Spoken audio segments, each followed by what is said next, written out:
जिन्होंने बहुत कम समय में बदल दी थी हिंदुस्तान की सूरत।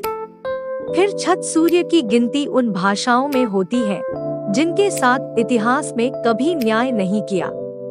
शायद इसका कारण रहा हो कि उन्होंने सिर्फ 5 वर्षों तक भारत पर राज किया और उनकी मौत के 10 वर्षों के भीतर उनके वंश का शासन भी समाप्त हो गया। कि जीवनी लिखने वाले एक कालिका रंजन कानून को लिखते। शेर शाह का शासन भले ही सिर्फ 5 वर्षों का रहा हो, लेकिन शासन करने की बारीकी और क्षमता, मेहनत, न्यायप्रियता, निजी चरित्र के खारेपन, हिंदुओं और मुसलमानों को साथ लेकर चलने की भावना, अनुशासन प्रिय था और रणनीति बनाने में वो अकबर से कम नहीं थे। शेर शाह सूरी का असली नाम फरीद था। उन्होंने मुगल सेना में काम किया था और बाबर के साथ 1528 में उनके चंदेरी के अभियान में भी गए थे।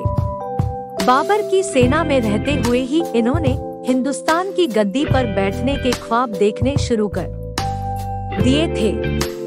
बाद में शेरशाह बिहार के एक छोटे सरगना जलाल खां के दरबार में उपनेता के तौर पर काम करने लगे। बाबर की मौत के बाद उसका बेटा हुमायूं बंगाल जीतना चाहता था, लेकिन बीच में शीर्ष सूर्य का इलाका पड़ता था। हुमायूं ने उससे लड़ाई करने का मन बनाया। मशहूर इतिहासकार फरहत नसरीन अपनी किताब हिस्ट्री है स्टोन डस्ट एनीथिंग में लिखती है, शेर शाह की महत्वाकांक्षा इसलिए बढ़ी क्योंकि बिहार और बंगाल पर उनका पूरा नियंत्रण था। अंत थे वो मुगल बादशाह हुमायूं के लिए बहुत बड़ा खतरा बन गए हैं। जहां तक युद्ध कौशल की बात है, शेरशाह हुमायूं से कहीं बेहतर थे। वर्ष 1537 में दोनों की सेनाएं उत्तर प्रदेश में चौसा में एक दूसरे के सामने थी, लेकिन लड़ाई से पहले हुमायूं ने अपना एक दूत शेरशाह के पास भेजा। अब्दुल कादिर बदायूनी अपनी किताब में लिखते, जब हुमायूं का दूत मोहम्मद अशीस अफगान खेमे में पहुंचा तो उसने देखा कि शेरशाह कड़ी धूप में अपनी आस्तीनें ऊंची किए हुए कुल्हाड़ी से एक पेड़ के तने को काट रही हैं। जमीन पर बैठकर ही उन्होंने हुमायूं का संदेश सुना। अजीज ने ही दोनों के बीच समझौता करवाया, जिसके तहत यह तय हुआ कि मुगलिया झंडे के तहत बंगाल और बिहार शिक्षा सूर्य को दे दिए जाएंगे। इसके कुछ समय बाद 17 मई 1540 को कन्नौज में हुमायूं और शेरशाह सूरी की सेनाओं के बीच फिर मुकाबला हुआ। हुमायूं की सेना की तुलना में काफी बड़ी थी, जहां शेरशाह की सेना में कुल 15,000 सैनिक थे। हुमायूं की सेना में 40,000 से कम सैनिक नहीं थे, लेकिन हुमायूं के सैनिकों ने लड़ाई शुरू होने से पहले ही उनका साथ छोड़ दिया और बिना एक भी सैनिक गवाए शेर शाह की जीत हो गई। जब हुमायूं वहां से भागने लगा तो शेरशाह ने उसका पीछा करने के लिए अपने राजपूत से पैसा लार ब्राह्मा आदित्य गौर को एक बड़े दस्ते के साथ लगाया। अब्बास सरवानी लिखते हैं, गौर को निर्देश थे कि वो हुमायूं से लड़ने के बजाय सिर्फ उसका पीछा करे।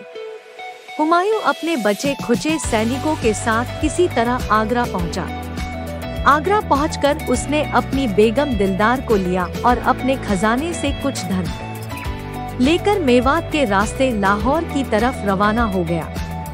कुछ दिनों बाद शेरशाह भी आगरा पहुंच गए। फिर उन्होंने ब्रह्मा, आदित्य और खास हाथ दोनों को हुमायूं के पीछे लगा दिया। हुमायूं का पीछा करने का उद्देश्य उसे पकड़ना नहीं बल्कि उसे हिंदुस्तान से खदेड़ देना था। हुमायूं किसी तरह लाहौर पहुंचने में सफल रहा। वहां वो करीब 3 महीने रहा, क्योंकि उसके पीछे भेजे गए शेरशाह के सैनिक बारिश के कारण आगे नहीं बढ़ पाए। को पूरे हिंदुस्तान में सड़कें और सराय बनवाने के लिए जाना जाता है। उन्होंने सड़कों के दोनों तरफ पेड़ लगवाए ताकि सड़क पर चलने वालों को पेड़ की छाया मिल सके। उन्होंने 4 बड़ी सड़कें बनवाई, जिसमें सबसे बड़ी थी ढाका के पास सोनारगांव से सिंधु नदी तक की 1500 किलोमीटर लंबी सड़क, जिसे आज जीटी रोड कहा जाता है। इसके अलावा उन्होंने आगरा से और हानपुर, आगरा से जोधपुर और लाहौर से मुल्तान तक की सड़कें भी बनवाई। मैं सिर्फ ये उन्होंने हर 2 कोस पर लोगों के ठहरने के लिए बनवाई। हर सराय पर 2 घोड़े भी रखवाए, जिनका इस्तेमाल संदेश भेजने के लिए हर कार्य कर सके। प्रशासन की सफलता में इन सड़कों ने अहम भूमिका निभाई। उनके राज्य में अधिकारियों का अक्सर तबादला कर दिया जाता था और उनके सैनिक भी अक्सर गतिशील रहते थे। ये सराय इन अधिकारियों और खुद बादशाह के विश्राम गृह का काम करती थी। हर सराय में बादशाह के लिए एक अलग कमरा आरक्षित रखा जाता था। फिर शासनकाल बहुत कम होने के बावजूद स्थापत्य कला में उनके योगदान कम करके नहीं आंका जा सकता। उन्होंने दिल्ली में पुराना किला बनवाया। उनकी मंशा इसे दिल्ली का 6ठा शहर बनाने की थी। वर्ष 1542 में उन्होंने पुराने किले के अंदर ही खिलाए पुनः मस्जिद बनवाई, लेकिन सासाराम में बने हैं। उसके मकबरे कोरा कला का बेहतरीन नमूना माना जाता है। शेख रे 16 मुस्तकी अपनी किताब वकीयत-ए-मुश्ताकी में लिखते हैं, शेर शाह अपने लोगों के लिए पिता के समान थे। असामाजिक तत्वों के प्रति वो काफी सख्त थे, लेकिन दबे कुचले लोगों और शारीरिक रूप से अक्षम लोगों के प्रति उनके मन में बहुत दया और प्यार था। उन्होंने हर दिन भूखे लोगों के खाने के लिए 500 तोले सोने को बेचने से मिलने वाली रकम तय कर दी थी। उन्होंने यह नियम बना दिया था कि वो जहाँ कहीं भी रुके हो वहाँ के हर व्यक्ति को खाना उपलब्ध कराया जाए। सभी को आदेश थे कि शाही बावर्चीखाने में आने वाले हर शख्स को खाना खिलाकर भेजा जाए। वहाँ हजारों लोगों को रोज खाना खिलाया जाता था। मुस्तकी आगे लिखते हैं, शेरशाह ने कभी भी अत्याचार करने वाले का साथ नहीं दिया, चाहे वो उनके नजदीकी रिश्तेदार ही क्यों ना हो। 2/3 रात को सर जाने के बाद उनके नौकर उन्हें जगह देते थे। उसके बाद वो 4 घंटे तक यानी कि नमाज तक देश के हालात के बारे में रिपोर्ट सुना करते थे। वो बिना वजह खून बहाए जाने और क्रूरता के सख्त खिलाफ थे। का प्रशासन बहुत चुस्त था, जिसे किसी भी इलाके में अपराध होते थे अधिकारियों को प्रभावित लोगों को हर्जाना देने के लिए कहा जाता था। अब्बास खां सरवानी लिखते हैं, ग्राम प्रमुख यानी मुकदम का काम गांव के हिसाब किताब को संभालने से कहीं अधिक था। अगर गांव में कोई अपराध होता था तो इसके लिए उसको जिम्मेदार ठहराया जाता था। डकैती या यात्रियों की हत्या होने पर उसकी जिम्मेदारी होती थी कि वह दोषियों को पकड़े और लूटा गया सामान बरामद करे। शेर शाह की दयालुता के और भी कई किस्से मशहूर हैं। अब्बास सरवानी लिखते हैं, शेरशाह की गिनती हमेशा सबसे दयालु विजेताओं में की जाएगी। इस बात के विवरण मिलते हैं कि जब वो हुमायूं की हार के बाद आगरा पहुँचे तो कई मुगल रानियों और महिलाएं बाहर आकर उनके सामने सिर झुकाने लगी तो उनकी आंखों में आंसू आ गए। उन्होंने हमेशा इस बात का भी ख्याल रखा कि उनकी सेना के पैरों तले लोगों के खेत ना रौंदे जाए। अगर उनकी सेना की वजह से खेतों को नुकसान पहुंचता था तो वो अपने अमीर भेजकर किसान को तुरंत नुकसान का मुआवजा दिलवाते थे। अपने सैनिकों के साथ भी उनका व्यवहार बहुत अच्छा रहता था और उनके सैनिक उनके लिए कुछ भी करने के लिए तैयार रहते थे। मशहूर इतिहासकार एजी कीन अपनी किताब में race of the North West Frontier में लिखते हैं, वो पहले मुस्लिम शासक थे जिन्होंने हमेशा अपनी प्रजा का भला चाहा। अपने छोटे से करियर में उन्होंने लोगों के बीच धार्मिक सौहार्द स्थापित करने पर बहुत जोर लगाया।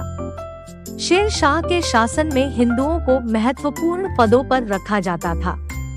उनके सबसे प्रिय जनरल ब्रह्मजीत गौर थे, जिन्हें उन्होंने चौसा और बिलग्राम की लड़ाई के बाद हुमायूं का पीछा करने भेजा था। हालांकि निजी जीवन में वो पक्के मुसलमान थे, लेकिन उन्होंने अपनी अधिकांश थे हिंदू प्रजा पर कोई अत्याचार नहीं किए।